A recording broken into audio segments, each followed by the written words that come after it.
Hello, welcome back to my Astrology Basics for Beginners series. I've now covered all of the planets that we use in astrology, and so we're ready to talk about the signs of the zodiac. I'm excited, I know everyone's excited. So this is the wheel of the zodiac, and I just want to take a moment to say, imagine this as a cross-section of the earth. Like imagine you're staring at the globe face on and you've just cut it in half. Like this is the half of the globe with all of the constellations and the signs surrounding the earth. That's how the layout is. And in your birth chart, that's going to have your rising sign on this left-hand side eastern horizon. I just realized that this wheel is upside down for some reason. I just pulled it from the internet. All right, here's one that's oriented correctly. I pulled the last one because it was like less stylized. Like I love all these pretty pictures, but they're not really necessary for these purposes. But anyway, the wheel of the zodiac starts with Aries. That is the first sign of the zodiac. It's the spring equinox. Aries kicks off the zodiacal year, which begins on the spring equinox.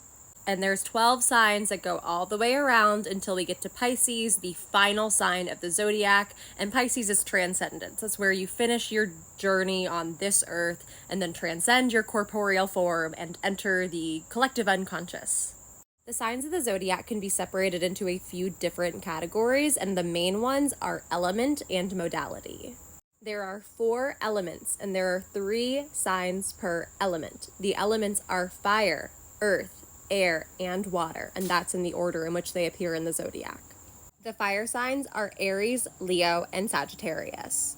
Fire represents that innate spark in you, sort of your gut reaction, like the thing that your body immediately wants to do before your mind gets involved and starts rationalizing thing. That's that spark of fire in you. It also really represents self-expression and creativity.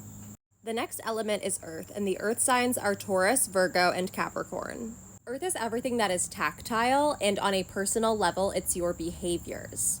And if you think of magic as using the subtle to influence the dense, basically using fire, your gut spark, air, your intellect, and water, your emotions, to influence earth, your actions, that is doing magic. And we'll build on that more. That's just something that I find so fascinating. Next we have air. The air signs are Gemini, Libra, and Aquarius. And air represents communication. It represents intellect. It is not grounded. It is not tangible. It is like people who love to talk and they love to think and they can't get their little feet on the ground. It's me, I'm people. And finally, we have the element of water, and the water signs are Cancer, Scorpio, and Pisces. Water is all about feelings and emotions, and the water signs are naturally in the houses 4, 8, and 12, which are some of the most mysterious houses in the zodiac. When you think of water, water can be very simple. It can just be a shallow stream or creek running through a neighborhood, but water is also the ocean. We have no idea what's at the bottom of the ocean. We can try to figure it out, but no one actually knows. Water is simple, it can be still on the surface, but it has untold depths, and that's how you need to think of feelings and emotions. The next way to categorize the zodiac signs is modality, and there are 3 modalities: cardinal, fixed, and mutable. Each modality has 4 signs. And these go around the zodiac wheel as such: Aries cardinal, Taurus fixed, Gemini mutable, moving on, Cancer cardinal, Leo fixed, Virgo mutable, etc., etc. Similar to the elements, Aries fire, Taurus earth, Gemini air, Cancer water, Leo fire, Virgo earth, Libra air, Scorpio water.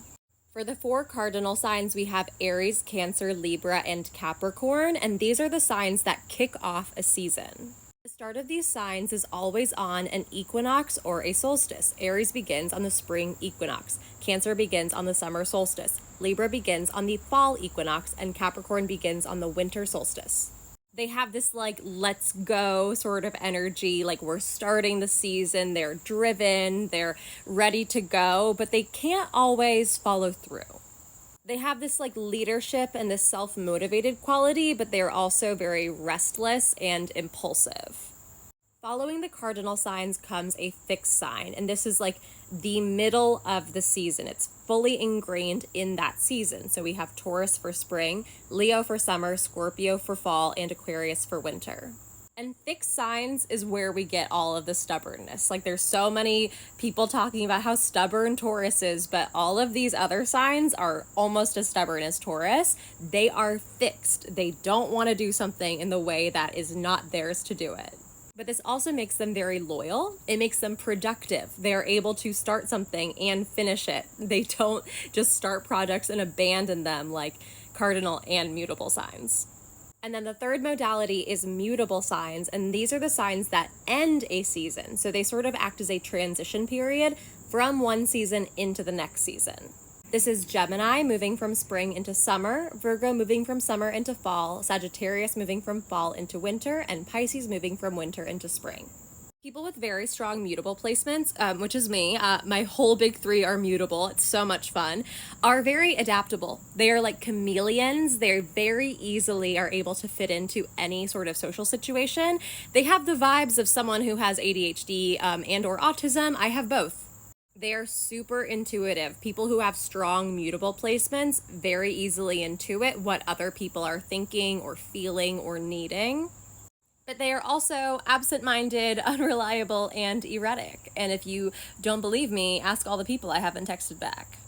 So these are the two major ways that I would categorize the signs of the zodiac. I also just want to point out that there is feminine and masculine in zodiacal signs. There's feminine and masculine in planets. And this is not literally female, male, but it's like receptive versus active. Just like yin is receptive and passive and yang is active. Same sort of deal. All of the fire and air signs are masculine. All of the earth and water signs are feminine. And in my next video, we're going to go into the planetary rulerships of each of the zodiac signs. Thanks for watching. My name is Jessie James. I am a professional astrologer. If you are interested in booking a birth chart or other astrology reading with me, you can do so directly on my booking page, calendly.com/theastrodiva. I'm running a 20% off sale that ends in 3 days on Monday, so this is a great time to book if that's something you're interested in.